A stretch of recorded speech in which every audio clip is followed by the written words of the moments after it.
Yo mga idol, kamusta? Sports Talk PH nga pala. Ang pahayag ni Atlas, pag-usapan natin yan mga idol.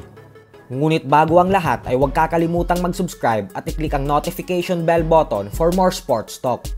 So habang tumatagal nga po ay patindi ng patindi ang pagkukumpara sa ating pambansang kamauman ni Pacquiao at sa current undisputed super bantamweight world champion Japanese monster na Naoya Inoue.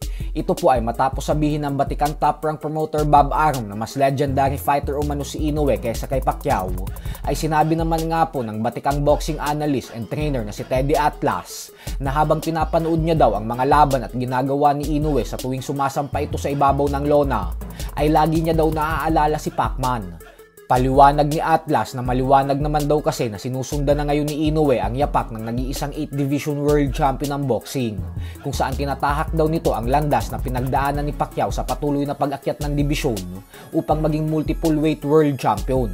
Sa kasalukuyan po ay 4 division champion na si Inoue at naniniwala si Atlas na walang magiging problema para kay Inoue na maging isang ganap na 5 division world champion, lalo pat kung ang lalabanan nito pag umakyat siya ng featherweight division ay ang current WBC featherweight world champion Stephen Fulton na siyang minsan nang tinalo ni Inoue via knockout. Pero sa kabila nga po ng lahat ng ito ay naniniwala pa din si Atlas na pag hindi pa tumigil si Inoue sa pag-akyat ng dibisyon sa mga susunod na taon, ay makakahanap din daw ito ng katapat sa mas mabigat na timbang, kung saan darating daw ang panahon na matatalo ito sa mas malakas at mas malaking boksingero.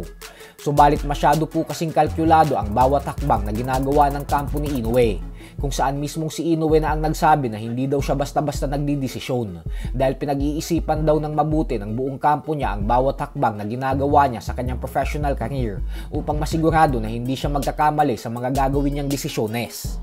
Sa kabilang banda naman mga idol ay matapos nga pong kumpirmahin ni Turki Al-Sheikh ng Saudi Arabia na walang katotohanan ang mga kumakalat na balita na hindi na matutuloy ang bigating mega showdown sa pagitan ng current unified super middleweight world champion Canelo Alvarez at ng WBA junior middleweight world champion Terence Crawford, ay ipinasilip nga po ni Crawford ang kanyang kasalukuyang timbang ngayon, kung saan 186 pounds na ito. Di hamak na mas mabigat pa kay Canelo dahil ang timbang na ito ni Crawford ay higit pa sa 175 pound light heavyweight division. Isang patunay lamang po ito na ngayon pa lang ay sinasanay na ni Crawford ang kanyang sarili sa mas mabigat na timbang para sa kanyang pag-akyat ng dalawang dibisyon sa laban nila ni Canelo na nakatakdang ganapin sa buwan ng September ngayong taon.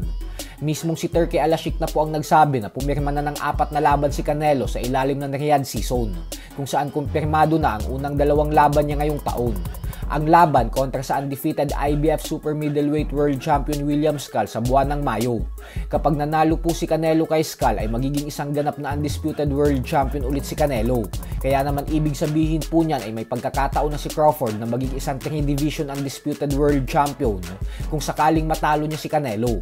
So hanggang dito na lang po muna tayo mga idol.